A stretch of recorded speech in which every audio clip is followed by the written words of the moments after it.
যখন পথ হয়ে গেল যে এসেছিল 5 ফুটের দুধ ধরে বাদশা শুরু করার পরে আর রাজারানী বললে তুমি আমাকে ছিল না কেন না তুমি গো হত্যা করেছো তোমার পাপ হয়েছে আমাকে ছিল না। ভগবান শ্রী গোবিন্দ বলছেন তাহলে আমার পাপ হয়েছে কি করলে প্রায়শ্চিত্ত হবে? বললেন তোমাকে সমস্ত তীর্থের জলে স্নান করতে হবে। ভগবান শ্রী গোবিন্দ তার হাতের বাঁশিটা দিয়ে সঙ্গে সঙ্গে ওখানে মাটিতে আঘাত করলেন আর সমস্ত তীর্থকে আহ্বান করে বললেন হে সমস্ত তীর্থ এখানে সঙ্গে সঙ্গে সেখান থেকে জল উঠতে থাকলো এবং সমস্ত তীর্থ জলের সন্নিবেশ সেখানে ঘটল। যে কুণ্ডটা তৈরি হলো সেই কুণ্ডের নাম হলো শ্রী শ্রী শ্যাম কুণ্ড। ভগবান শ্রী গোবিন্দ তার সখাদের নিয়ে সেখানে অবগাহন করলেন, পাপ প্রক্ষালন করলেন, পাপ মুক্ত হলেন। আর রাজা রানী বললেন তোমার এই পাপ ধোয়া জলে আমি স্নান করবো, তাহলে তুমি কি করবে? বলে আমি যদি পারি কি আমি আমার মতো একটা করে কুণ্ড করে নেব। আর রাজা রানী তার কঙ্কনটা দিয়ে পাশেই মাটিতে স্পর্শ করলেন, সেখানে সমস্ত তীর্থকে তিনি আহ্বান করলেন, সেখানেও আবার জল উঠতে লাগলো। কিন্তু দেখা গেল দুটো কুণ্ডের মধ্যে একটা সুরঙ্গ পথে জল একাকার হয়ে গেল। আর রাধা রানী তার সখী বৃন্দ নিয়ে শ্রী শ্রী রাধা কুণ্ডে জলে অবগাহন করলেন। আপনারা যারা বৃন্দাবনে যান সেই দুটো কুণ্ড পাশাপাশি রাধা কুণ্ড শ্যাম কুণ্ড ভগবান শ্রী গোবিন্দের সে অপার লীলা সাক্ষী হয়ে আজ রয়েছে ভগবান। এরপরে ভগবান শ্রী গোবিন্দের নামকরণ লীলা, ভগবানের অপ্রাকৃত মাধুর্যময় বাল্য লীলা নামকরণ করেছিলেন জ্যোতিষ শাস্ত্রের প্রণেতা গর্গাচার্য। গর্গাচার্য নামকরণ করতে এসেছেন, কিন্তু নন্দালয়ে দুটো শিশু লালিত পালিত হচ্ছে, তাদের নামকরণ করবেন। গর্গমুনিকে প্রেরণ করেছেন বসুদেব কৌশলে তাদের নামকরণ করে আসতে। মনিবার আমার দুটো পুত্র রয়েছে নন্দালয়ে, আপনি তাদেরকে নামকরণ করবেন, তবে হ্যাঁ এটা যেন বেশি জানাজানি না হয়। কেননা আপনি যখন নামকরণ করতে যাবেন, যদি কংস রাজা জানতে পারে যে যদুকুলের কুলপুরোহিত গিয়েছে নন্দালয়ে পুত্রের নামকরণ করতে, তাহলে কিন্তু সবাই সন্দেহ করবে। তাই আপনি খুব গোপনে নামকরণ করবেন।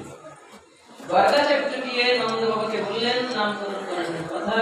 নন্দ বাবা বললেন আমার খুব সৌভাগ্য মনিবর, পরম সৌভাগ্যবশত আপনি এসেছেন, আমাদের পুত্র দুজনের নামকরণ করে যান।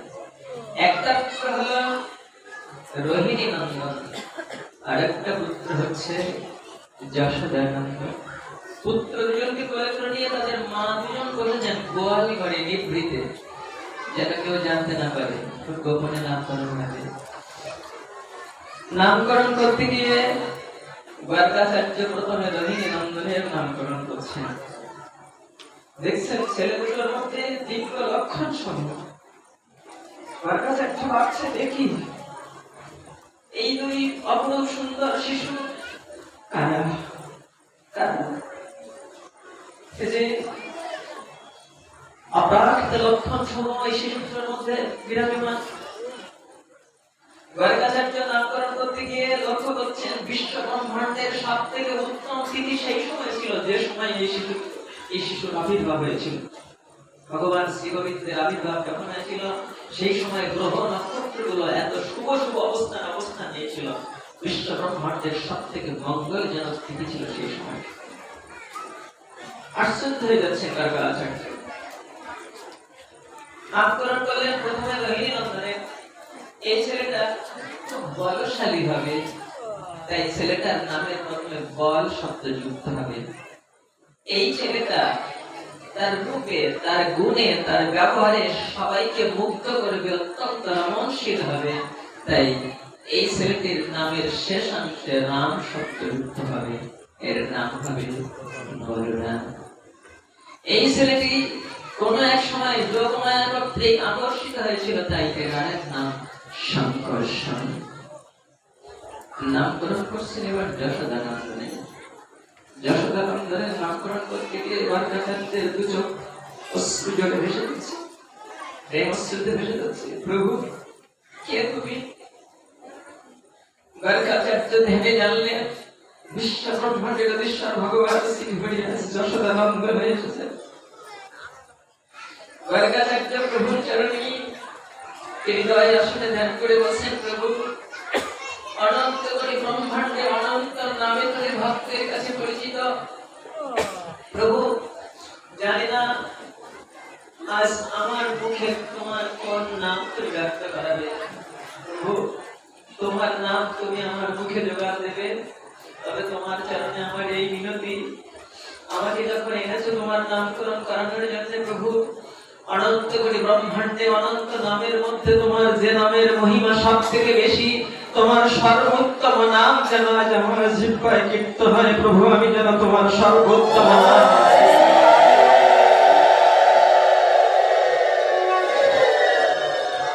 তিনি নাম ডাকতে গিয়ে নন্দ বাবাকে বলছেন, আসন্নর্ণস্ত্রয়স্য গৃহন্নতনু যুগন্তনঃ শুক্ল রক্তস্তথা পীত ইদানীং কৃষ্ণতঙ্গতঃ। মহারাজ, আপনার এই পুত্রটি অত্যন্ত সুলক্ষণযুক্ত। এই পুত্রটি বিভিন্ন যুগে যুগে ভিন্ন ভিন্ন বর্ণ পরিগ্রহ করে ধরাধামে আবির্ভূত হয়। আপনার এই পুত্রটি কখনো শুক্ল বর্ণ, কখনো রক্ত বর্ণ, ইদানীং কৃষ্ণতঙ্গতঃ, সম্প্রতি তিনি কৃষ্ণ বর্ণ ধারণ করে জগতে এসেছেন, তাই তার এক নাম হচ্ছে কৃষ্ণ। মহারাজ, আপনার এই পুত্রটি কোন এক সময় বসুদেবের পুত্র ছিল। কখন ছিল তা বললেন না কেন? না, বসুদেবের পুত্র যে ছিলেন সে ঘটনাটি নন্দরাজা জানেন। নন্দরাজা জানেন তো আমার পুত্র, তাই গর্গাচার্য একটু কৌশলে বলছেন, একটু পরোক্ষ ভাবে বলছেন। মহারাজ, আপনার এই পুত্রটি কোন এক সময় বসুদেবের পুত্র ছিল, তাই এর আরেক নাম বাসুদেব। মহারাজ, তস্মাৎ নন্দজাত্মহায়ং তে নারায়ণ সমন্বয়, আপনার এই পুত্রটা রূপে গুণে নারায়ণ তুল্য হবে। নারায়ণ তুল্য হবে বললেন। নন্দস্ত আত্মজ আবার শব্দটা ব্যবহার করলেন। আত্মস শব্দটা কোথায় ব্যবহার করা হয়? যেখানে দেহ বা আত্মার সাথে কোনো সম্বন্ধ আছে সেখানে। এই প্রশ্নের, এই তত্ত্বের মীমাংসা করেছে গোপাল চক্ষু। গোপাল চক্ষু নামক গ্রন্থের মধ্যে গোস্বামীচরণ, জীব গোস্বামীচরণ গোপাল চক্ষু গ্রন্থের মধ্যে ব্যক্ত করলেন যে কৃষ্ণ নন্দেরই পুত্র বটে। ব্রজেন্দ্র নন্দন শ্যাম সুন্দর যিনি, তিনি নন্দের পুত্র। তাহলে কংসের কারাগারে কে এসেছিলেন? বললেন কংসের কারাগারে এসেছেন বৈকুণ্ঠের নারায়ণ। অভিন্ন, কিন্তু একটি হচ্ছে তার ঐশ্বর্যের প্রকাশ, আর একটি হচ্ছে মাধুর্যের প্রকাশ। একটি তার প্রাভব মুক্তি, একটি হচ্ছে তার বিলাস মুক্তি। হ্যাঁ, তারপরে বললেন যে না, আর বেশি বিচার করতে যাবো না, ওকে নন্দের নন্দন প্রিয় ভক্তগণ, এবার আপনারা বুঝিয়ে নিন। হ্যাঁ, বলবো না। নন্দের নন্দন শ্রীহরি যিনি, তিনি নন্দের পুত্র বটে। যখনই তিনি আসেন প্রতি যুগে যুগে, প্রতি ক্ষণে ক্ষণে নন্দ যশোদা তার নিত্য সিদ্ধ পিতা মাতা। বসুদেব দেবকী সন্তান আবির্ভূত হওয়ার পরে দেখলেন যে চতুর্ভুজধারী নারায়ণ, হ্যাঁ চতুর্ভুজধারী নারায়ণ এসেছেন কংসের কারাগারে। তাহলে কি দুইজন এসেছেন জগতে? বলে না, না, দুইজন না, একজনই এসেছেন। পূর্ণ অবতার অবতীর্ণ হয় যেই কালে, আর সব অবতার তাহে আসে গেলে। এতে চাংশকাল পুংস কৃষ্ণস্তু ভগবান স্বয়ং ইন্দ্রারি ব্যাকুলং লোকং নীড়য়ন্তি যুগে যুগে। যখন ভগবান পূর্ণরূপে আসেন, তখন দুষ্টের দমনকারী, শিষ্টের পালনকারী, অসুর নিধনকারী, ধর্ম সংস্থাপনকারী যত অবতার রয়েছে, রাম নারায়ণ আদি সমস্ত অবতার কৃষ্ণের অঙ্গে সে লীন হয়ে যান।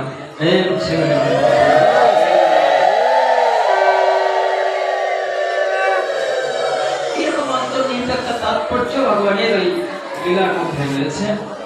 এইভাবে নন্দরাজা আর বেশি কিছু বলতে গেলেন না, না আমি আর বলবো না, ভগবান নিজেকে লুকিয়ে রেখেছেন, আমি কেন প্রকাশ করে রসভঙ্গ করাতে যাব? তিনি আর বললেন না।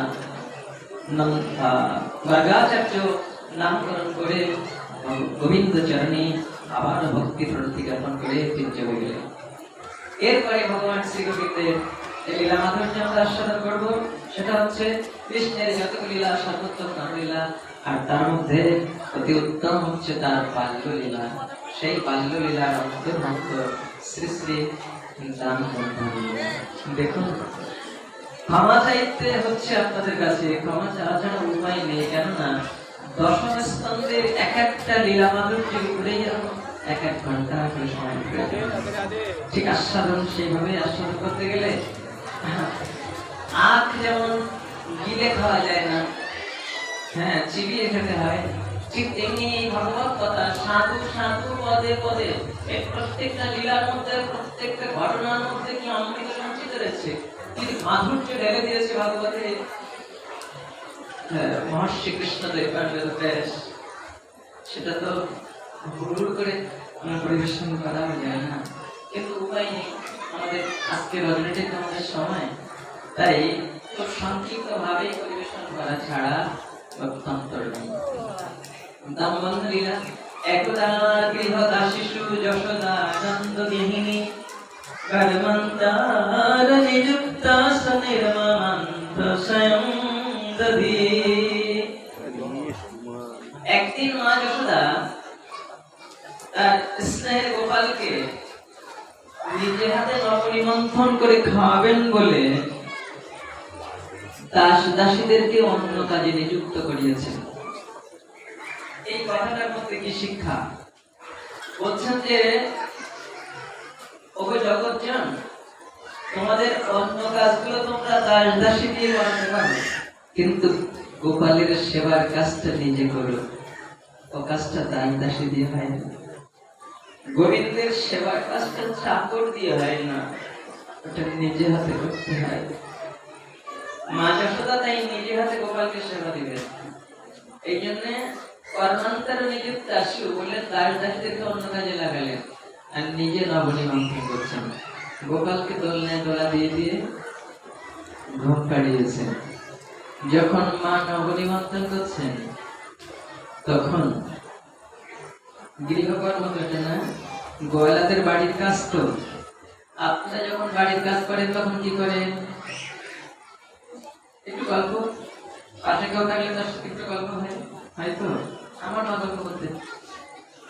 কিন্তু বৃন্দাবনে ব্রজবাসীরা যখন গৃহকর্ম করতেন তখন তাদের ভাবটা কেমন ছিল? ভাগবত কি বলছে একটু শুনুন। यदहने अवहनने मथन कुलेपो प्रेक्षंकनर्वडुदितक्षणमर्जुनलो गयन्ति चैनम् अनुरक्त धियायश्रुकण्ठ धन्ना व्रजस्त्रियो उरुक्रम चिन्तयनः। भागवत বলছেন ওরা গাভী দহন করছে তো গুনগুন করে কৃষ্ণ বলে গান গাচ্ছে, আর চোখ দিয়ে জল পড়ছে। তারপরে ধান ছেড়ে চাল বের করা, ওটা কৃষকদের বাড়ির কাজ। যখন ধান ছেড়ে চাল বের করছে তখন প্রজাপতিগণ গুনগুন করে কৃষ্ণ গুণগান কীর্তন করছেন কানাইয়ায় কানাইয়ায় বলে, আর দু চোখ দিয়ে জল পড়ছে আর গৃহকর্ম করছেন। তাই বলছেন যে দীয় অশ্রু কণ্ঠ, ওরা শুধু গান গাচ্ছে না, ওরা যেন ধ্যান করছে। গাভী দহন করছে তো ধ্যান করছে, ধান ছেড়ে চাল বের করছে, আমরা যেটা ধান বানা হয় সেটা করছে তো ধ্যান করছে কৃষ্ণ গুণগান। অবহনন, মথন, উপলেপন, নবনিমন্ত্রণ করছে তখন যেন ধ্যান করছে, দু চোখ দিয়ে জল পড়ছে, মুখে গুনগুন করে কৃষ্ণ নাম কীর্তন হচ্ছে। কোলের সন্তানটা কেঁদে উঠেছে, ছুটে গিয়ে তাকে কোলে তুলে নিয়েছেন, দোলা দিয়ে দিয়ে তাকে শান্ত করাচ্ছেন, কিন্তু অন্য কোনো নাম নয়, অন্য কথা নয়, কানাই আয় কৃষ্ণ আয় বলে গান গেয়ে গিয়ে কোলের সন্তানকে শান্ত করাচ্ছেন।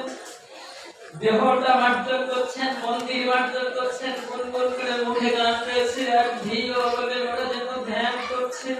অশ্রু হলে ওদের দু চোখ দিয়ে জল পড়ছে। বলেছিলাম না ভাগবতে দ্বিতীয় স্কন্ধের মধ্যে একবার বলেছিলাম, ওখানে অশ্রুর কথা বলা হয়েছে। তথা সমাধানম হৃদয়ম পতনম যদৃচ্যমানৈর হরিনামধেয়ৈ ন বিক্রিয়তাৎ যদপি কারো নেত্রে জলম তত্র বিশ্বস্য। ওখানে প্রিয় অশ্রু কণ্ঠ ধন্য স্ত্রিয় উরুক্রম চিন্তায়ন। ব্রজের সেই রমণীগণ ধন্য, যারা গৃহ কর্ম করতে করতে কৃষ্ণ বলে ধ্যান করে দু চোখে অশ্রু বর্ষণ হয়। সেই বৃন্দাবনের রমণীগণ ধন্য, যারা গৃহ কর্ম করতে করতে কৃষ্ণ বলে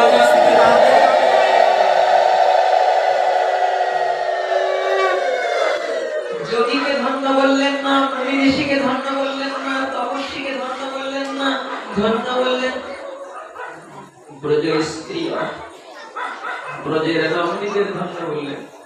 কেন? ওরা গৃহ কর্ম করতে করতে কৃষ্ণ বলে কাঁদে, কৃষ্ণ ধ্যান করে, কৃষ্ণ চরণে অনুরক্ত হয়ে গৃহ কর্ম করে। বলেনি তো যে ওরা পথের ভিখারি হয়ে কাঁধে ভিক্ষার ঝুলে নিয়ে হরিনাম করছে, না তো বলেনি। ওরা সব কাজ করছে, বাড়ির কাজগুলো করছে, গাড়ি ব্যবহার করছে, নবনিমন্ত্রণ করছে, ঘর বাড়ি গোছাচ্ছে, কোলের সন্তানটাকে কান্না থামাচ্ছে, সব কাজ তো বাড়ির কাজ করছে। আপনারা বলেন না বাবা বাড়ির কাজ করবো কখন আর ভগবানকে ডাকবো কখন? সেইটাই তো ভাগবত বুঝিয়েছে যে আপনি সব কাজ করুন, আপনার মুখ তো বন্ধ করে রাখিবি, আর মুখে না হয় জগতের কোনো কথা বললেন, আপনার হৃদয়ে আসলে তো গোবিন্দকে বসাতে পারে। আপনার স্মরণের জায়গায়, আপনার ধ্যানের জায়গায় চোখের জলটুকু বন্ধ করে রাখিনি, কৃষ্ণ নাম করে নির্জনে বসে যদি কেউ চোখে জল ফেলতে পারে, নিশ্চয়ই তার বহু জন্মের সুকৃতি না থাকলে সে কৃষ্ণ বলে চোখের জল ফেলতে পারে। এইভাবে মা যশোদা এইভাবে কৃষ্ণ গুণগান কীর্তন করছেন আর নবনিমন্ত্রণ করছেন। আর ঠিক সেই সময় গোপাল উঠেছে, মার পাশে গিয়ে দাঁড়িয়েছে, গায়ে হেলান দিয়ে দাঁড়িয়েছে। মা গো, ও মা, মা, মা মুখের দিকে তাকিয়ে বলছে, এত তাড়াতাড়ি উঠলি কেন রে? আমি তোর জন্য একটু নবনিমন্ত্রণ করবো। গোপাল বলতে চাইছেন, মা, মা খুব খিদে পেয়েছিল। মা বললেন, এত তাড়াতাড়ি বড় দিন উঠিস না তো তুই?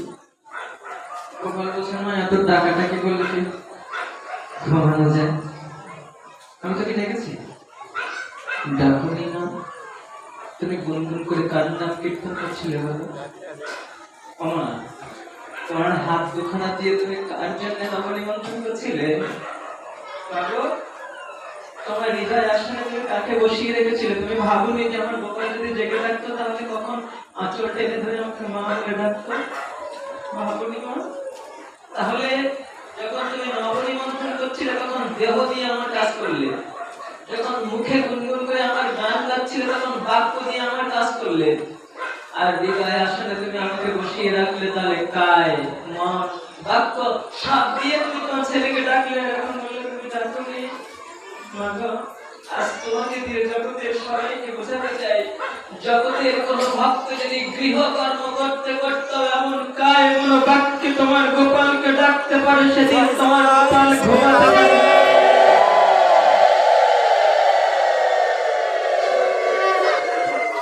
এই যেমন তোমার পাশে এসে দাঁড়ালাম ক্ষুধা পেয়েছে বলে, কোন ভক্ত যদি এমন ভাবে কায় কোন বাক্যে ডাকে, সেদিন তোমার গোপাল ক্ষুধা সামলাতে পারে না, ওই ভক্তের পাশে গিয়ে কানালের মতো হাত পেতে দাঁড়ায়। মা বলছেন, তোর জন্য কেন নবনিমন্ত্রণ করছি, তোকে খেতে দেবো না? মা খুব ক্ষুধা পেয়েছে, এক্ষুনি দাও। দিচ্ছেন না? দণ্ড চেয়ে ফেলেছেন। মা বললেন, কাজ করতে দিবি না? আয়, তোমার মাথায় এত বুদ্ধি কবে থেকে হলো রে? কি করে জানলি যেটা চেপে ধরলে কাজ করতে পারবো না? ভাগবতের আচার্যগণ বলছেন, দেখো, বিদ্যার দেবী যার চরণের দাসী, তার কাছে মা জিজ্ঞাসা করছেন, তোর মাথায় এত বুদ্ধি কবে থেকে হলো? তুমি যা বলবে বলো, আজ তোমার কাছে তো আমি ছোট হয়ে গেছি, তুমি আমাকে ছোট করেই রাখো, তোমার কাছে আমি বড় হবো না। ছেলে যতই বড় হোক না কেন, মায়ের কাছে সে আমার খোকা, আমার সোনা, আমার মালিক, আমার পাগল। মায়ের কাছে হয়, মার কাছে ছেলে কখনো বড় হয় না।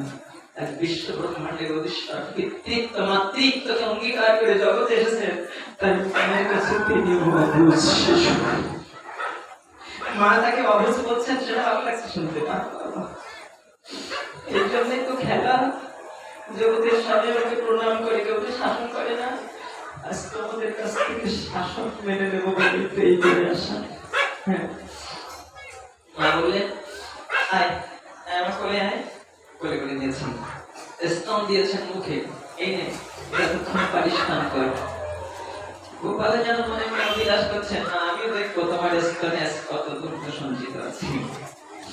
দুজনের মধ্যে যেন প্রতিদ্বন্দ্বিতা চলছে, কে কাকে হারাতে পারে। মা হারে না গোপাল হারে। গোপাল দেখছেন মা তো আমাকে নিয়ে বেশ মুখে আছে, কেননা গোপালের ঠোঁটের পরশ মায়ের বুকে। বিশ্ব ব্রহ্মাণ্ডের অধীশ্বর আজ ভক্তের দেহ বিকার আস্বাদন করছেন। দুধ মানেই তো দেহ বিকার, দেহ বিকার আস্বাদন করছেন আজ ভগবান ভক্তের। ভক্ত এক আনন্দের সাগরে যেন হাবুডুব খাচ্ছে, আনন্দের ভান্ডার তার বুকে চাপা। খেয়ে আনন্দ ছাড়তে চায়, মা গোপালকে নামানোর কথা ভাবতে পারছে। আর গোপাল দেখলে মা যদি আমাকে এইভাবে যুগ যুগ ধরে বুকে জড়িয়ে ধরে রাখে, তবু আমাকে ছাড়বে না মা, আমি এখন নামবো কি করে। তাই চিন্তা করলেন একটা কৌশল অবলম্বন করতে হবে। উনানে দুধের হাঁড়িতে দুধ চাপানো আছে, মায়ের দৃষ্টি নিয়ে গেলেন এই দুধের হাঁড়ি থেকে। মা দেখলেন দুধ উঠলে পড়ে যাচ্ছে, সেই দুধ পড়ে যাচ্ছে যে হাঁড়িতে আমার গোপালের জন্য পদ্মগন্ধযুক্ত গাভীর দুধ রেখেছিলাম। ওই দুধ আমার গোপালের খুব প্রিয়, ওই দুধে পদ্মগন্ধ রয়েছে, সেই দুধ পড়ে যাচ্ছে। আমার গোপাল কি খাবে? কিন্তু ওকে নামাবো কি করে? আমার যে খুব আনন্দ হচ্ছে, ওকে কোলে নিয়ে মুখে স্থান দিয়ে আমি আনন্দ পাচ্ছি, নামাবো কি করে? না না, আমার আনন্দ বড় কথা নয়, আমার গোপালের সেবা শান্তিটাই বড় কথা। তাই নিজের আনন্দ থেকে নিজেকে বঞ্চিত করে গোপালের সুখের জন্য মা তাকে নামিয়ে রেখে দুধের হাঁড়ি রক্ষা করতে গেলেন। এর নাম সেবা, এর নাম সেবা। আমার কষ্ট হয় গোবিন্দ, আমি কষ্ট পাই ভালো, তোমার জন্য কষ্ট না হয়। তুমি ভালো আছো তো? তুমি সুখে আছো তো? যে বাড়িতে গোপালের সেবা হচ্ছে, ভগবানের শ্রীবিগ্রহের সেবা হচ্ছে, ভক্ত যখন বাড়ি থেকে বাইরে যায় তখন একবার বলে যায়, রাধা মাধব ভালো দেখো। বাইরে যে কাজে থাকতে গেলে মনটা বারবার চলে যায়, যেমন ছোট্ট ছেলেটা বাড়ি থাকলে মা বাবা যেখানে থাকে না কেন মার মনটা বাড়ি করে থাকে, যেমন খোকা কি বলছে তা ঠিক নেই। ভক্ত যেখানে থাকে সেখানে মনটা পড়ে থাকে, আমার গোপাল কি করছে। যেখান থেকে ফিরে আসে বাড়িতে ঢুকে একবার গোপালকে ডেকে জিজ্ঞাসা করে, গোপাল গোপাল কোন অসুবিধা হচ্ছে না তো? বৃন্দাবনে দেখবেন ভক্তদের মধ্যে কেমন গোপালকে এরকম গোপালের সাথে কথা হচ্ছে তাদের। কত পাথরে, কত মাটির তৈরি, কত ধাতুর তৈরি শুনতে পাবে। ভগবানের বিগ্রহকে কাঠ পাথর মনে করে অবজ্ঞা করে কি মহাপরাধ। তিনি পুতুল নন, তিনি শ্রী বিগ্রহ। যে রূপ ধারণ করে ভগবান স্বয়ং রূপে ভক্তের সেবা পরিগ্রহ করে থাকেন, সেটি হল ভগবানের শ্রী বিগ্রহ, যা ভগবান থেকে অভিন্ন।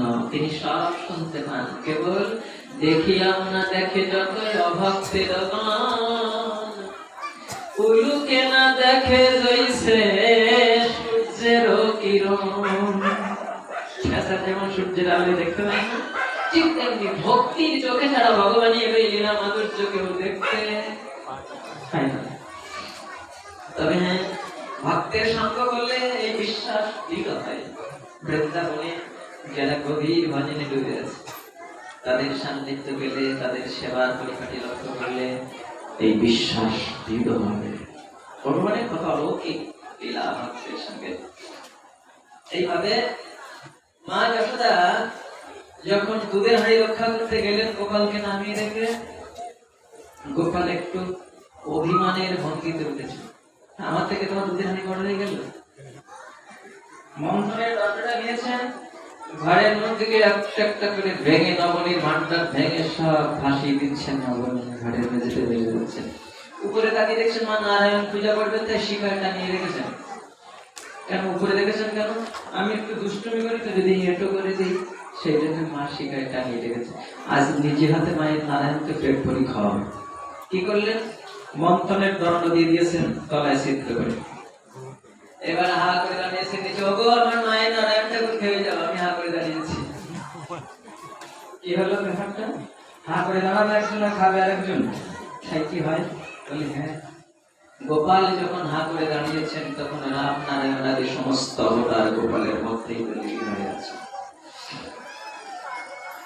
মুখের থেকে নবনী করছে, দুপাশ দিয়ে ছাপিয়ে গড়িয়ে বুকের উপর দিয়ে পেটের উপর দিয়ে পড়ে মাটিতে চলে পড়ে যাচ্ছে। সে কি? গোপালের মুখ কি এত ছোট যে মুখের মধ্যে মা একদিন বিশ্ব ব্রহ্মাণ্ড দেখেছিলেন? সে মুখ কি এত ছোট ছাপিয়ে গেল? আবার পাত্র কি এত বড় যে গোপালের মুখ ছাপিয়ে দিতে পারে?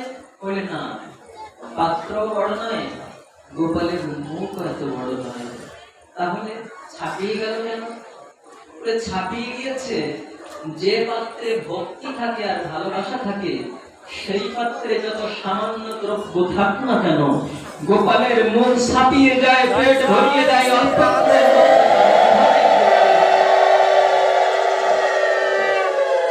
কিন্তু যদি ভক্তি না থাকে, পর্বত প্রমাণ সামগ্রী দিলেও ভগবানের কিঞ্চিৎ আস্বাদন হয় না। ভক্তের দ্রব্য ভগবান কেড়ে কেড়ে খায়, অভক্তের দ্রব্যের দিকে ফিরেও না চায়। আমার শ্রীমান মহাপ্রভু শ্রীধর ঠাকুরের বাড়িতে গিয়ে কীর্তন আনন্দে বিভোর হয়ে এক ভাঙা লোহার পাত্রে, আমরা যাকে বাইরে কলসি বলি, আগেকার দিনে থাকতো বাড়িতে, বাইরে থেকে গিয়ে একটু পা ধুয়ে তারপরে ভিতরে প্রবেশ করতে হতো, যাকে পা ধোয়ার কলসি বলা হয়। তো মহাপ্রভু নাম কীর্তন করতে করতে গিয়েছেন শ্রীধরের বাড়ি, গিয়ে দেখে ভাঙা এক লোহা পাত্র শ্রীধরের দ্বারে, কত ঠাই তালি তাহা চোরে নাহি হরে। কয় জায়গায় তালি দেওয়া ওই লোহার ভাঙা পাত্রটা চোরেরও পছন্দ হয় না। সেই পাত্রের জল মহাপ্রভু ধপ ধপ করে পান করতে লাগলেন। শ্রীধর ঠাকুর দেখতে পেয়ে ছুটে এসে মহাপ্রভুর পায়ের উপরে লুটিয়ে পড়েছেন। প্রভু একই সর্বনাশ করলে, তুমি আমার বাড়িতে এসেছো আমার অমঙ্গল করার জন্য, আমার সর্বনাশ করার জন্য এসেছো। আমি তোমাকে রাজভোগ দিতে না পারতাম, কিন্তু একটু জল কি তোমাকে দিতে পারতাম না? তুমি পা ধোয়ার জল বাইরে ভাঙা কষিতে রয়েছে ময়লা জল, সেই জল তুমি পান করে গেল, বলো আমার অমঙ্গল চাও তুমি? তখন মহাপ্রভু বললেন, শ্রীধর আমি এই জল পান করেছি কেন জানো? আমার মধ্যে ভক্তি কিছুটা ঘাটতি রয়েছে, তাই ভক্তের গৃহের জল পান করে যদি আমার একটু ভক্তি হয়ে যায়।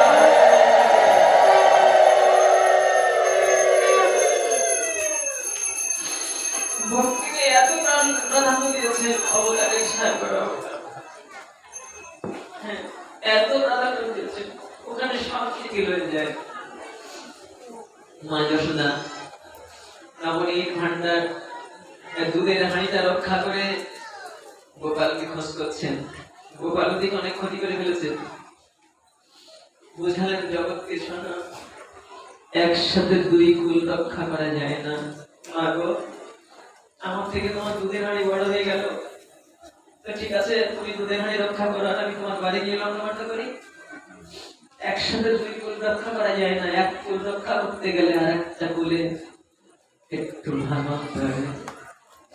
এই তো আপনাদের ধরেছে একটা সপ্তাহ ধরে এই গোপপল্লীতে আপনাদের অনেক কাজের তাড়া, সারাটা দিন কত কর্মব্যস্ততা সময় কাটান আপনারা, কিন্তু এই একটা সপ্তাহ ধরে জগন্নাথের রথযাত্রায় ভাগবত কথা আস্বাদনকে সংকল্প করে, আস্বাদনের অভিপ্রায়ে সন্ধ্যা হতে না হতে, বিকাল হতে না হতে মনটা চলে আসে ভাগবত আসলে। বাড়ির কাজগুলো এলোথেলো করে কোন রকম একটু সামান্য করে ছুটে চলে আসছেন। অনেক কিছু অগোছালো থেকে যাচ্ছে, পরিবার পরিজনকে ঠিক মতো সময় দিতে পারছেন না। তাহলে এইরকম করে যদি চলতে থাকেন দিনের পর দিন, মাসের পর মাস, আপনার সুখের সংসারে অশান্তির আগুন জ্বলতে যে ওই বাড়ির মানুষই তো আপনাকে বলবে, এত যদি সাধু হবে তোমার সংসার দেখবে কে? এরকম তো বলবে। কতজন বলবে সাধু বাবা সব ভান্ডের দেওয়া যাচ্ছে, দেখো ইত্যাদি ইত্যাদি, জগতের কতজনের কাছ থেকে কত নিন্দা শুনতে হবে, কত অপবাদ শুনতে হবে। তাহলে একটা করে রক্ষা করতে গিয়ে আর একটা করে আপনারা ভাঙন ধরছে। কেন ভাঙন ধরাতে যাবেন? যদি এই সময়টা বাড়িতে থাকতেন, পরিবার পরিজনকে সময় দিতে পারতেন, সংসারের কাজগুলো সুন্দর পরিপাটি করে গুছিয়ে দিতে পারতেন, ছেলে মেয়েকে একটু সুস্থ রাখতে পারতেন, কত কাজ আপনার এগিয়ে যেত। আর আসবেন না কাল থেকে, আর আসবেন না ভালোবাসে। কিন্তু যারা কৃষ্ণ কথা শ্রবণ করতে এসেছেন, জগন্নাথের চরণে ভক্তি নিবেদন করতে এসেছেন, তাদের নিষেধ করা কি আমার ঠিক হবে? না, নিষেধ করবো না, আসতে বলবো। আবার বলবো সবাইকে না। কাদের বলবো জানেন? যারা গোবিন্দ কথা শ্রবণের জন্য, গোবিন্দ সেবার জন্য এই মায়ার সংসারের কাছ থেকে লাঞ্ছনা গর্জনা হাসি মুখে মেনে নিতে পারবে, যারা এই জগতের আপনজনের কাছ থেকে সমস্ত আঘাতগুলো মালা সন্ধানের মতো করে গলায় করতে পারবে, যারা সমস্ত নিন্দা অপবাদকে আমার কর্মফলের পাওনা বলে হাসি মুখে মেনে নিতে পারবে, সমস্ত দুঃখ কষ্টকে আমার প্রারব্ধের পুরস্কার বলে মেনে নিতে পারবে সহজে, তাদেরকে নিমন্ত্রণ করে যাব বারবার আসবেন যেখানে কৃষ্ণ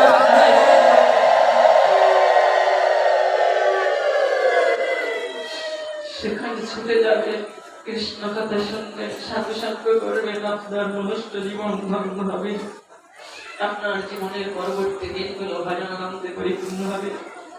এ জগতে কিছুটা ভাঙলেও পরমার্থের জগতে আপনার পরিপূর্ণভাবে সব করতে থাকবে, একদিন সেই পুরস্কার আপনি পাবেন। হ্যাঁ, মা যশোদা দুধের হাঁড়িটা রক্ষা করে ডাকছেন, গোপাল গোপাল কোথায় গেলি? আর গোপাল। মা যশোদা যখন ডাকছেন গোপাল তখন ছুটতে শুরু করেছেন। হ্যাঁ, আজ মায়ের ঘরে যা করেছি, ভান্ডার ভেঙে সব রান্না বান্না করে দিয়েছি, মা ধরতে পারলে আজকে বলতে দেন ঠিক নেই। সভয়ে নয়নে শ্বাস কম্প বারবার, গলে দোলে মনি মুক্তা দিব্য কণ্ঠহার। ভাগবতের আচার্যগণ বলছেন, জগৎজীব দেখো, যার নাম মুখে কীর্তন করলে জন পর্যন্ত ভীত হয়ে যায়, আজ তিনি কিনা মায়ের শাসন ভয়ে চলছে। মা বলছে, দাঁড়া এই কৃষ্ণ, দাঁড়া দাঁড়া দাঁড়া বলছি। একটা লাঠি হাতে নিয়েছেন, এই দেখ আমার হাতে দেখেছিস? গোপাল থমকে দাঁড়িয়েছেন। মা আমার তো ভয় করছে গো, লাঠিটা ফেলে দাও। মা বলছে, আর কখন এখন কি করবি? গোপাল বলছে, না মা, আমি আর এমনটি করবো না, এই তো অঙ্গীকার করছি। ভাগবতের আচার্যগণ বলতে চাইছেন, মা গো, তোমার গোপাল নবনীর ভান্ডার ভেঙে ফেলে তোমার কাছে ক্ষমা চাচ্ছে। মনে রেখো, একদিন তোমার গোপালের চোখের ইশারায় এই সংহারকর্তা অনন্ত কোটি ব্রহ্মাণ্ডকে ভেঙে চুরমার করে দেবে, যেদিন মহাপ্রলয় হবে। সেই মহাপ্রলয়ের সময় অনন্ত কোটি ব্রহ্মাণ্ডকে ভাঙবার হুকুম তোমার ছেলে গোপাল দেবে, কিন্তু সেদিন তোমার গোপাল কারোর কাছে ক্ষমা চাইবে না। আজ নবনীর ভান্ডার ভেঙে তোমার কাছে ক্ষমা চাচ্ছে কেন জানো? শুধু তোমার ভালোবাসার কণ্ঠিতে আবদ্ধ হয়ে গিয়েছে, তাই নবনীর ভান্ডার ভেঙে তোমার কাছে ক্ষমা চাইছে। মা অনেকক্ষণ পরে গোপালকে যখন ধরতে পারছেন না, তখন আজকে কেঁদে উঠেছেন, গোপাল গোপাল দাঁড়া দে, গোপাল যাস না রাজপথের দিকে, রাজপথে যানবাহন তো অঙ্গে ধাক্কা দেবে, আমি গোপাল হারা হয়ে যাব। এই বলে মা যখন কাঁদছেন, গোপাল থমকে দাঁড়িয়েছেন। মা, আমার গায়ে আঘাত লাগবে, তোমার চোখে জল কেন? তোমার চোখে যখন জল এসেছে আর তোমাকে কষ্ট দেবো নাই।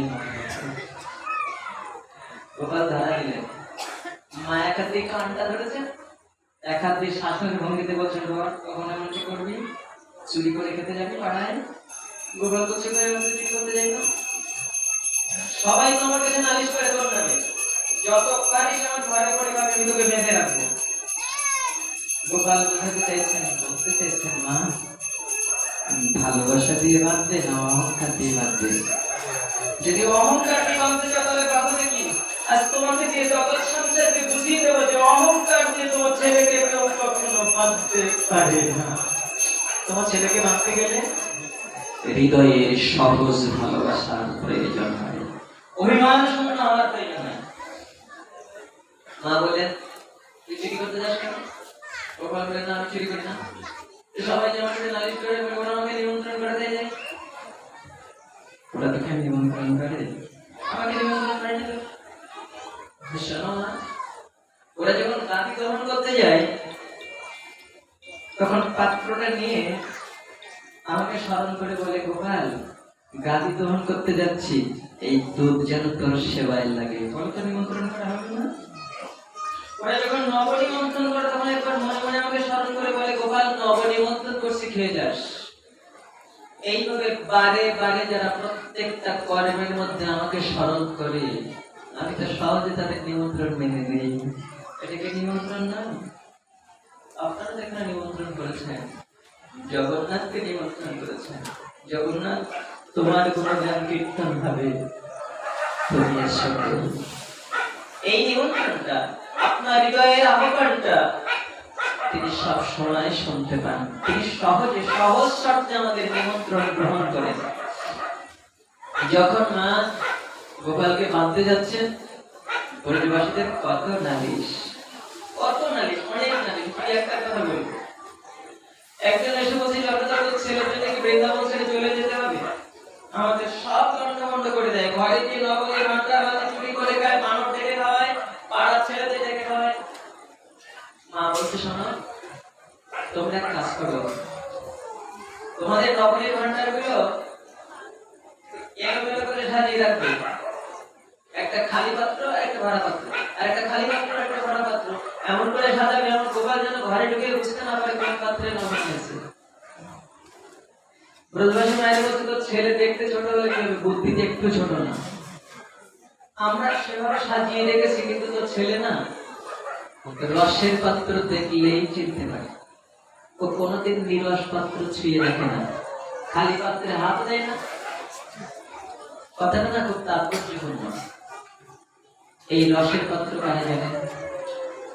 আপনারা যারা কৃষ্ণ ভক্তি, যাদের দুচোখ থেকে প্রেমাস্ত্র বর্ষণ হয়, তারা হচ্ছেন রসের পাত্র। আর এই রসের পাত্র দেখলেই ও বাঁচিতে পারে। রসের পাত্রের উপরে তার লোভ হয়েছে। আর আমার মতে এরকম নিরস পাত্র যেগুলো, যা আঘাত করলে ফান ফান করে বেজে ওঠে, কেউ এক কথা বললে তাকে 7 কথা শুনিয়ে দেয়, এইরকম নিরস পাত্র তিনি ছুঁয়ে দেখেন না। ভাগবত আহ্বান করছে, জন, যদি ভগবানকে সহজ শর্তে পেতে চাও, তোমরা নিরস হও না, খালি পাত্রের মতো ঠান ঠান করে বেজে উঠো না। কেউ এক কথা বললে তাকে 7 কথা শুনিয়ে দিয়ে এরকম কর্কশ স্বভাবের হয়েও না। তুমি রসের পাত্র হয়ে বেজে ওঠো, তাহলে সহজে ভগবানের প্রিয় হবে। রসের পাত্র তারাই হবে যাদের মধ্যে ওই তৃণানবী শুনেছেন ভাবটা থাকবে, সহজে সবাইকে ক্ষমা করতে পারবে, কাজে, কথায়, আচরণে, ব্যবহারে একটা রসালো ভাব পরিলক্ষিত হবে। সবার সঙ্গে কথা বলবেন, হাসি মুখে রসালো ভাব থাকবে। সবার সাথে আচরণ করবেন, রুক্ষ নয়, কর্কশ স্বভাবের নয়, কাঠখোট্টা স্বভাবের নয়, যাকে আমরা সহজে বলি। কৃষ্ণ ভক্ত হবেন, এরকম রসের পাত্রের মতো প্রেম ছেলে।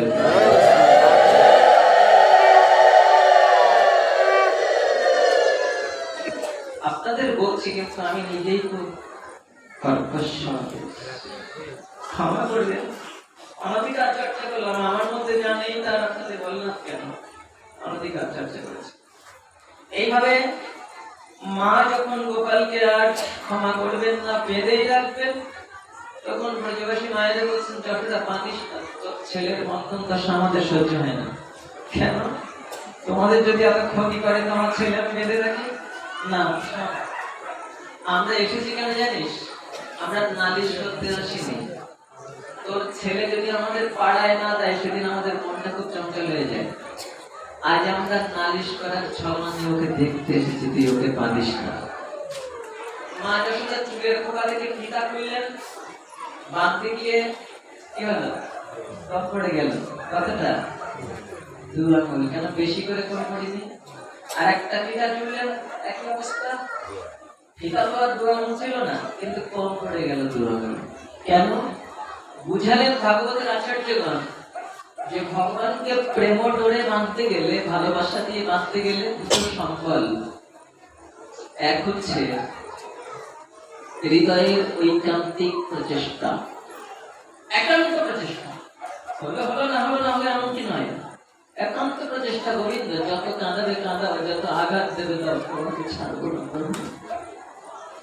ঐকান্তিক প্রচেষ্টা। আর একটা হলো শুধু চেষ্টা করলেই যদি ভগবান পাওয়া যেত, তাহলে সাধকের অন্তরে অহংকার আসতো যে খুব চেষ্টা করেছিলাম বলেই তো ভগবান পেয়েছি। বলে না, হবে না। যতই চেষ্টা করো না কেন, হবে না যদি তিনি অযাচিত কৃপা করে সাধকের কাছে ধরা না দেন। তাহলে আর এক আঙুল হলো ভগবানের অযাচিত কৃপা। প্রভু, আমি যতই ডাকি না কেন তোমাকে পাবো না, যদি তুমি অযাচিত কৃপা করে আমাকে ধরা না দাও। এই দুটো শর্ত পূরণ হলে ভগবানকে ধরা যায়, বাঁধা যায়। মা যখন বাঁধতে পারছেন না বলে কাঁদছেন, ওগো নারায়ণ, তুমি আমার ছেলেটাকে বাঁধতে দেবে না? আমি তো ওর ভালোর জন্যই বাঁধতে চাচ্ছি। তোমার পুজোর জিনিসগুলো এঁটো করে দিয়ে ওর যদি কোনো অমঙ্গল হয়, ওকে বাঁধতে দেবে না? এই বলে যখন কাঁদতে লাগলেন, তখন গোপাল কৃপা পরবশে মাথাটা নিয়ে নিলেন। কোথায়? না, প্রেমরজ্জ পাশে বদ্ধ হয়ে উদুখলে কুবেরের তনয় যুগ ভেলায় দাঁড়িলে। প্রেমের দড়িতে আবদ্ধ হয়েছে। কোথায়? দামোদর। দাম অর্থ দড়ি, আর উদর অর্থ পেট। এই পেটের সাথে আর দড়ির সাথে একটা সম্বন্ধ। মা যশোদা গোপালের পেটের কাছে বাঁধলেন উদুখলের সঙ্গে। তিনি দামোদর নামটা ধারণ করলেন। থাক এখানে পড়ে, যত পারিস আমার ঘরে পড়ে থাক। মা চলে গিয়েছেন, আর গোপাল সেই উঠুপার টানতে টানতে নিয়ে যাচ্ছেন খেলার সাথীদের সঙ্গে খেলবেন। তাই শ্রীরাম শ্রীরাম ডাকছে, এখানে খেলবো না? খেলবো তো, আমার অবস্থা দেখেছিস, মা বেঁধে রেখেছে, তোরা ঠেলে দে। তাই সকারা ঠেলে দিচ্ছেন, আর কানাই হামাগুড়ি দিয়ে টানতে টানতে যাচ্ছে। ঠিক দুটো বৃক্ষ জমলার নন্দরাজার উঠানে, বৃক্ষের মাঝখান দিয়ে গোপাল ঢুকে পড়েছেন, আর উজুপাড়টা আড় হয়ে আটকে গিয়েছে। সকাদাকে বলছেন, এই শ্রীরাম, এই সুদা, ঠেলে দে। ঠেলছিস না কেন? ওরা বলছে, আর ঠেলতে হবে না, তুমি যাওয়ার জায়গা পেলে না, 2 প্রকাণ্ড গাছের গোড়ায় বাঁধিয়ে দিয়ে এখন ঠেলে। কানাই বললেন, ঠেলতে পারবি না? তাহলে তোরা চলে যাবে, আমি একা খেলা করি, তোরা শুধু আমার আজকের খেলাটা দেখ। সকারা সরে গিয়েছেন। গোপাল এবার বিশ্বম্ভর শক্তি ধারণ করলেন।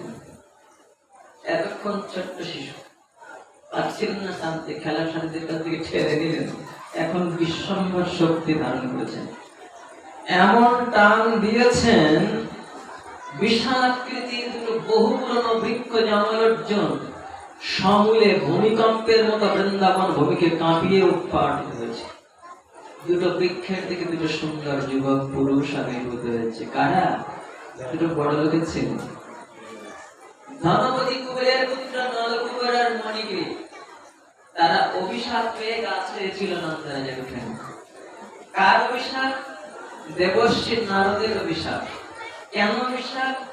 4টে অন্যায় কাজ। কতগুলো অন্যায় কাজ? প্রথম অন্যায় হচ্ছে, তারা ধনমদে মত্ত ছিল। ধনমদ মানে কি? অর্থের অহংকার। দ্বিতীয় অন্যায় হচ্ছে অবৈধ স্ত্রী সঙ্গ করেছিল। বলে টাকা বেশি থাকলে মাঝে মাঝে রাখার জায়গা না পেয়ে এই সমস্ত কাজে ব্যয় হয়। আপনাদের আচার যখন বুঝালেন, হ্যাঁ, এই সমস্ত অবৈধ স্ত্রী সঙ্গ, নেশা, এই সমস্ত কাজে এগুলো ব্যয় হয়। তো ওই ধনীর পুত্রটা তাই করেছিল, দাসীদের নিয়ে অবৈধ নারী সঙ্গ করছিল। আর আরেকটা অন্যায় হচ্ছে ওরা নেশা করেছিল। আরেকটা অন্যায় হচ্ছে সাধুকে দেখে তাদের সম্ভ্রম জাগিনি, সাধু সম্মান নষ্ট করেছিল, সাধুকে দেখিয়ে দেখিয়ে অশ্লীল আচরণ করেছিল। সাধু দেখলেন যে তোরা অন্যায় করছিস, কর, একটু আড়ালে যা, আমি যাচ্ছি এই পথ দিয়ে, তো আমাকে দেখে তোদের একটু লজ্জা হলো না? আজকে দেখুন আমাদের দশাটা কি হয়েছে, আমরা এমন কিছু অশ্লীল আচরণ আড়ালে করে আমাদের মন ওঠে না, আমরা সেগুলো একেবারে নেটে ছেড়ে দিচ্ছি, যেটা আমি গত সভ্য হয়ে গেছি। আমাদের ভবিষ্যৎ প্রজন্মের সন্তান যারা, আমাদের তরুণ কিশোর যুবক যুবতী যারা ভাগবত আসতে এসেছে, তাদের কাছে অনুরোধ করবো, বাবা আজ তুমি কারণাকর পুত্র, আজ তুমি কারণাকর কন্যা, মনে রেখো একদিন তুমি মা হবে, একদিন তুমি বাবা হবে, একদিন তুমি ঠাকুর মা হবে, একদিন ঠাকুর দাদা হবে, একদিন কারণাকর শ্বশুর হবে, কারণাকর শাশুড়ি হবে। তুমি মনে রেখো, আজ তুমি কোনো অশ্লীল ছবি তুমি ছেড়ে দাও, একদিন তোমার নাতি নাতনিরা, তোমার ছেলে মেয়েরা, তোমার ছেলে বৌমা ওই ছবি দেখবে, একদিন কত বাতাসে ছেড়ে দেওয়া হচ্ছে। সাবধান, তোমরা অন্তত শালীনতাপূর্ণ আচরণ করো, যেটা ভালো সেটা তোমরা দাও, জগৎকে দাও সেটা ভালো কাজটা, ভালো উপায়টা তোমরা কাজে লাগাও, অশ্লীলতার দিকে যেও না। দেবশ্রী নারদ দেখলেন যে তোরা এত অশ্লীল হয়েছিস, আমাকে দেখো একটু লজ্জা হলো না? অভিশাপ দিলাম, যা তোরা বৃক্ষ দেহ ধারণ করবি। যখন অভিশাপ দিয়েছেন তখন মুনিমায়ের চরণে লুটি পড়ে কাঁদতে লাগলেন, সাধু একই অভিশাপ দিলেন, গাছ হয়ে থাকবো, ঝড় বৃষ্টি সব মাথার উপর দিয়ে যাবে, জলের পিপাসা লাগবে বলতে পারবো না, একটু হাঁটতে পারবো না, চলতে পারবো না, গায়ে ঢুকে পুরাও কি কোপ দেয় তবু বলতে পারবো না, বলে না পারবো না। এত কষ্ট হবে? বলে শোন, কাঁদছিস কেন? আমি তো তোদের উপকার করলাম, যাচ্ছিলি তো নরকের পথে, জানিস?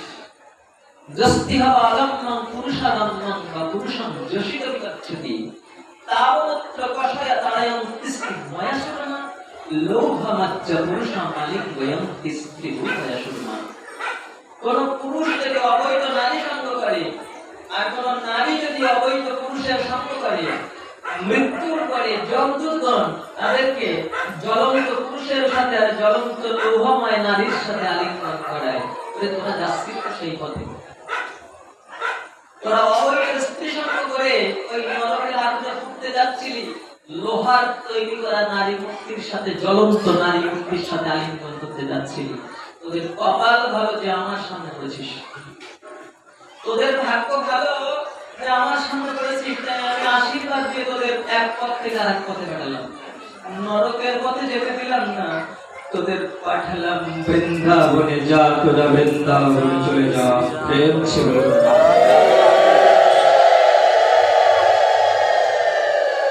শিক্ষা দিলেন ভাগবত, সাধু সঙ্গে গিয়ে সাধুর কাছ থেকে যদি অভিশাপ পাওয়া যায়, ওই অভিশাপের মাধ্যম দিয়ে একদিন গোবিন্দ চরণে ফিরে যাওয়ার সুযোগ হয়েছে।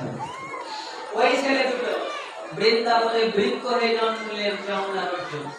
ভগবান যখন তাদেরকে উঠোখানে আবদ্ধ হয়ে ঘুমাতে বললেন, দিব্য দেহ তারা ফিরে পেলেন। গোবিন্দ চরণে প্রণাম করে, লুটিয়ে পড়ে প্রণাম করে বলছেন, প্রভু বলার সুযোগ যদি আর না পাই, তাই বলি শোনো। বাণী গুণানুকথনে শ্রবণৌ কথায়াং হস্তৌ সকর্মসু মনস্তব পাদয়ার্ণ শ্রিতাম শিরস্তব নিবাস জগৎ প্রণমে দৃষ্টি শতং দর্শনয়স্তু ভব করুণাম।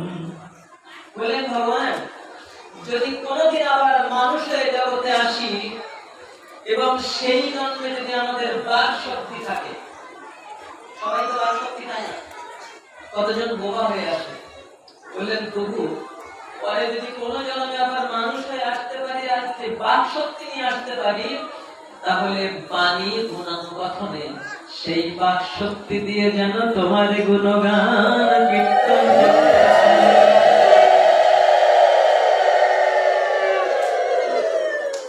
সেই বাক শক্তি কাজে লাগিয়ে যেন তোমার গুণগান কীর্তন করতে পারি। শ্রবণৌ কথায়াং, কান দুটো দিয়ে যেন তোমার গুণগান শ্রবণ করতে পারি। যদি মানুষের মতো দুখানা হাত নিয়ে আসতে পারি, তাহলে সেই হাত দুখানা কাজে লাগিয়ে ফুল তুলসী চয়ন করে গোবিন্দায় নাম করে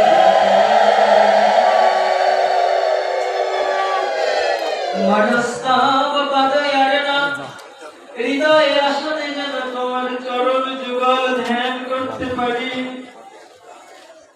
দৃষ্টি শতং দর্শনয়স্তু ভবত্তনু শ্রিত্তাং শিরস্তব, মাথাটা লুটিয়ে দিয়ে যেন তোমাকে প্রণাম করতে পারি। যদি দৃষ্টি শক্তি নিয়ে আসি, সেই দৃষ্টি শক্তি কাজে লাগিয়ে যেন তোমার লীলা ভূমি আর তোমার সাধু দর্শন করতে পারি।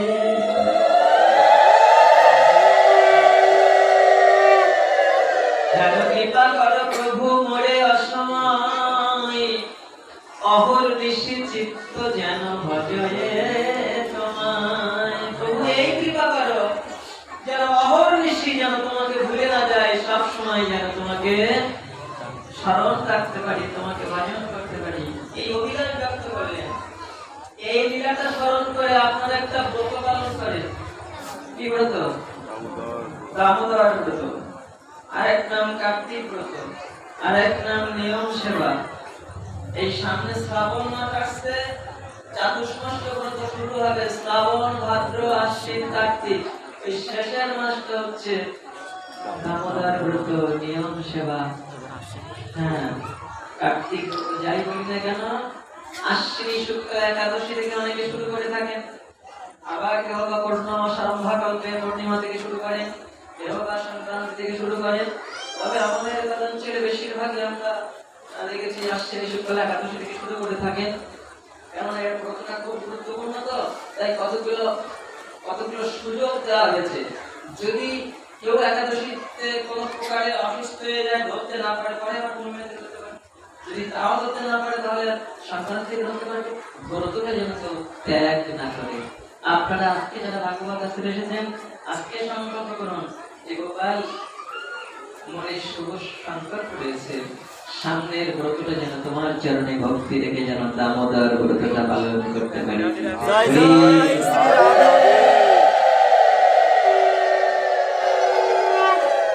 মায়ের পূজা হবে, দশভূজা মা। মাকে প্রণাম করতে গিয়ে কি চেয়ে নিবেন সে তো ভাগবত শিখিয়ে দিয়েছে।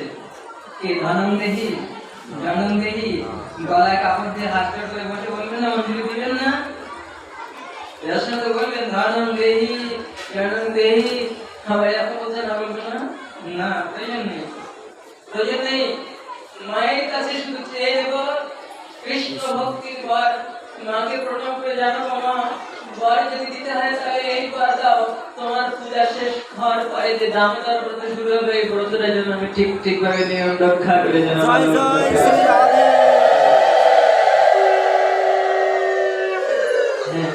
আস্বাদন করছিলাম গোপালের শ্রী শ্রী রামবন্ধ লীলা।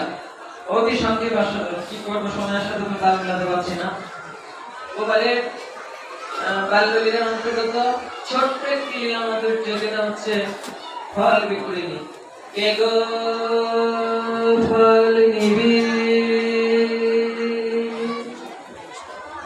বৃন্দাবনের কথা কথা একটা নারী কণ্ঠের ধ্বনি শোনা যাচ্ছে, কে গো ফল নিবি? গোপাল খেলা করছেন, মা যশোদার অঙ্গনে খেলা করছেন। কিছু ধান স্তূপ করা হয়েছে, ধান। যখন ফল বিক্রয় আসছে, তার জন্ম হয়েছে কিন্তু চন্ডাল কুলে, বলা হচ্ছে কিরাতিনী চন্ডালিনী। যখন বলছে কে গো ফল নিবি, গোপাল খেলা পেলে পথের কাছে গিয়ে দাঁড়িয়েছে, ও ফল বিক্রয়ী, আমাকে ফল দেবে? ফল বিক্রয়ী দেখছেন কথা নয় যেন সুধা। বাহ, ছেলেটা দেখতে যেমন সুন্দর, কথা তেমন সুন্দর, আমাকে কি করে ডাকলো? ফল দেবে? তুমি ফল নেবে? হ্যাঁ গো, আমাকে ফল দাও না। তুমি দাম এনেছো? দাম সে কাকে বলে জানো না?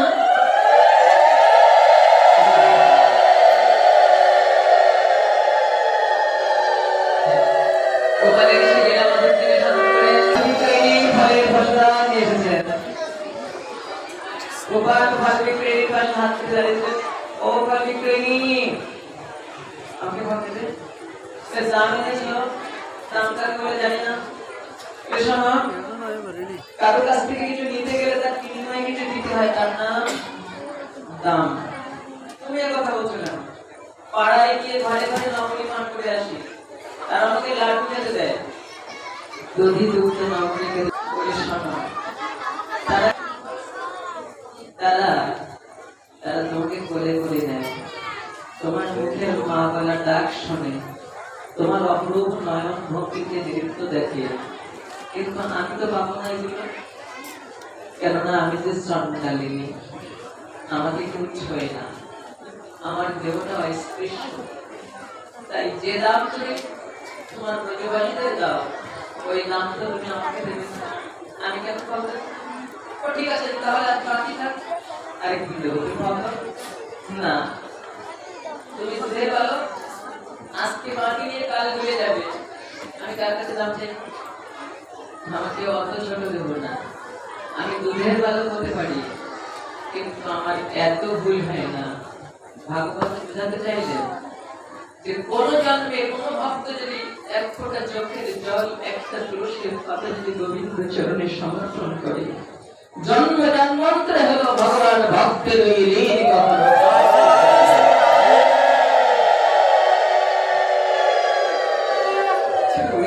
কত আছে। ওই ত্রেতা যুগের দিন ছিল বানরদের কাছে, সব করতে পারিনি, ওরা আমার সীতার সম্পত্তি থেকে মুক্তি হয়েছিল, তাই ওদের সঙ্গে গড়ে গেছি। আজ দাপরে সে আমার ভক্তের দুয়ার থেকে প্রতিরুদ্ধ নবমী চুরি করে আমি আমার ভক্তের ভালোবাসা দিয়ে সব করছি। আমি অত সহজে বলি না কারো ভালোবাসা। শোনা ফল বিক্রয়ী, আমাদের ওখানে ধান আছে, ধান এনে দেবো, দিলে দাম দেওয়া হবে। ঠিক আছে বাবা, তুমি যা ইচ্ছা দাও। গোপালকে চেয়েছে, আনন্দ করে গেলেন, মুঠো করে অঞ্জলি করে ধান নিয়েছে, বেঁচে বেঁচে আসতে গিয়ে আঙুলে ফাঁকা নিতে দুই একটা লেগে আছে কিনা পাত্রের উপরে ঝেড়ে দিয়েছে, এই মতো দাম দিতে ফল দাও। ফল বিক্রয়ী মুখে থেকে ফল বিক্রয়ী মুখের দিকে তাকিয়ে হাসছেন। বাবা, দাম দেওয়া হয়েছে, ঠিক আছে, আমি মেনে নিলাম। বাবা, আমার একটা কথা রাখবে। এখনো কথা? তুমি ফল দেবে না? হ্যাঁ দেবো বাবা, একটু শোনো। বাবা, আমাকে তোমাদের বাড়ি নিয়ে যাবে। কেন? আমি তোমার মায়ের দাসী হব। না না, আমার মায়ের অনেক দাসী আছে, তুমি দাসী হবে কেন? দাসী হবো কেন জানো? না জানি তোমার মা কত জন্মে কত সৌভাগ্য করেছিল, তাই তোমার মতো ছেলে করে পেয়েছি, আমি তো পাবো না। তাই তোমার মা যখন তোমাকে কোলে করে নিয়ে স্তন পান করবে, আমি একটু দেখে আমার নারী জনকটাকে ধার্য করবো। তুমি আমার কথা বলে না, তুমি মাকে বলে আসি। বললেন বাবা, আমি যে চন্ডাকে, তোমাকে কি আমি কোনোদিন বলে দিতে পারবো? তোমার এই মধুময় দেহের পরশ কি আমি কখনো বুকে পাবো? গোপাল দেখলেন আমার কাছে কোনো জাত কুলের বিচার থাকতে পারে না। শ্রীকৃষ্ণ ভজনে নাই জাতি কুলাতি বিচার, যেই ভজে সেই বড় অভক্তহীন ছাড়।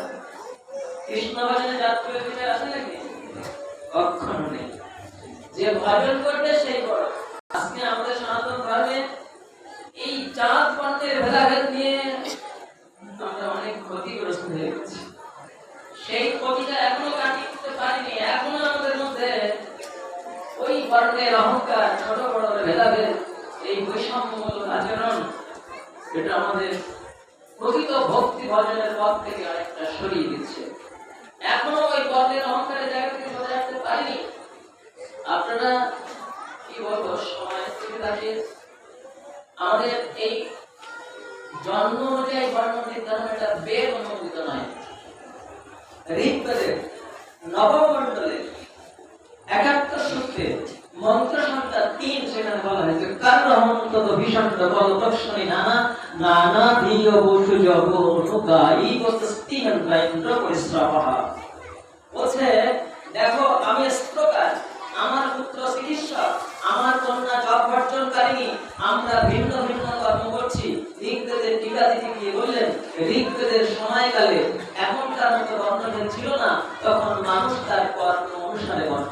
ধারণ করত।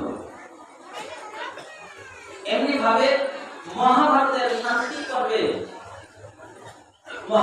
শান্তি পর্বে ভৃগু সংবাদে বলা হয়েছে, না বিশেষ অস্তি বর্ণনা, প্রকৃতপক্ষে জাতি ভেদ বলে কিছু নাই, সৃষ্টির আদিতে সবাই ব্রাহ্মণ ছিল।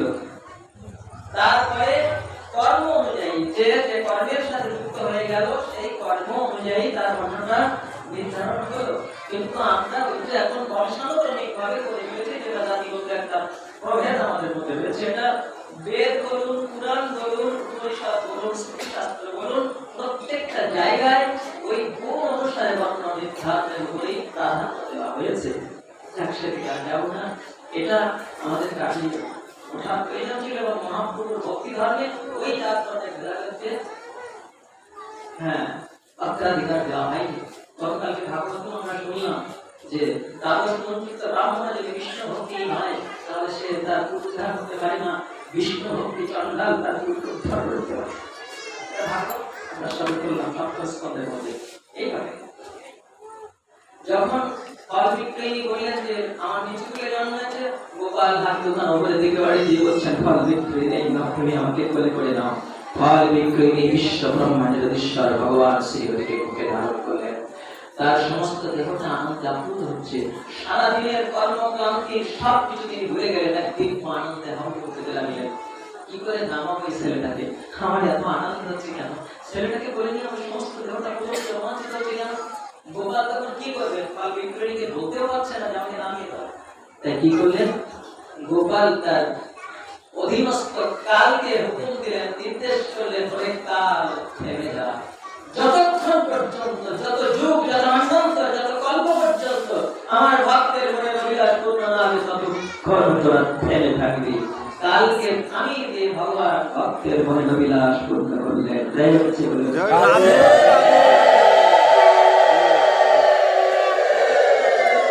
এবার ফল বিক্রয়ী বলতে তিনি নামলেন, নেমে যাবেন। ফল বিক্রয়ী নামাতে মন চাচ্ছে না, তখন নামিয়ে দিলেন, ফলগুলো হাতে তুলে দিলেন। ভাগবত জানালেন, ফল বিক্রয়ীর মাথায় ছিল ফলের বসনা, আমাদের সবার মাথায় রয়েছে কর্মফলের বসনা। তোমরা যদি তোমাদের কর্মফলের বসনাটা বিনাশ করতে ব্রজরাজ আমাদের চরণে একবার নাম রেখে হৃদয়ের অন্তঃস্থল থেকে বলতে পারো, আজ থেকে তোমার হয়ে গেলাম, সমস্ত অহংকার অভিমান পরিত্যাগ করে প্রভু আমার একটাই করতে, আমি তোমার চরণের দাস অনুদাস, এই বলে যদি গোবিন্দ চরণে আত্মসমর্পণ করতে পারো, তাহলে যে ধন রয়েছে এই চণ্ডালিনীর কোলে, যা যোগীর যোগে নাই, তপস্বীর তপস্যায় নাই, সাধকের সাধনায় নাই, ব্রহ্মচারী ব্রহ্মচর্য নাই, বানপ্রস্থি বানপ্রস্থি নাই, সেই ধন তোমার কাছে সহজলভ্য ভাবে যাওয়া এই কিরাতিনী চণ্ডালিনী পেয়েছেন। কি করে পেলেন তিনি? তার চণ্ডালকে জন্ম হয়েছে, তিনি মন্ত্র জানেন না, সাধন জানেন না, ভজন জানেন না, তাহলে ভগবানকে বললেন একটা যোগ্যতা ছিল, অন্য কোন যোগ্যতা না থাকলেও একটা যোগ্যতা ছিল। সেই যোগ্যতাটা হলো কৃষ্ণ বলে চোখের জল ফেলবার যোগ্যতা। শুধু একটা যোগ্যতার দ্বারাই তিনি অনন্ত করে ব্রহ্মাণ্ডের ঈশ্বর ভগবান শ্রীহরিকে একান্ত করে আপন করে নিয়ে পক্ষে ধারণ করলেন। ভাগবত সেই শিক্ষা দেয়। ফল বিক্রয় নিয়ে মানুষকে আমরা আস্বাদন করলাম। আমরা দেখতে দেখতে থাকতে সময় অনেক আগেই পার করে ফেলেছি। এখন খুব সংক্ষেপে একটু কালীনাথ দমন লীলাটা আস্বাদন করে তারপরে ভগবান শ্রী গোবিন্দের অসমর্থ মাধুর্যের শ্রী শ্রী রাস লীলা কীর্তনের মাধ্যম দিয়ে আপনাদের সাথে আস্বাদন করব। যদি আপনারা ব্যস্ত হয়ে না পড়েন, হ্যাঁ আমিও তো ফিরতে হবে, তারপরেও কি করবো, দশম স্কন্ধের ভিতরে শ্রী শ্রী রাস লীলা হচ্ছে।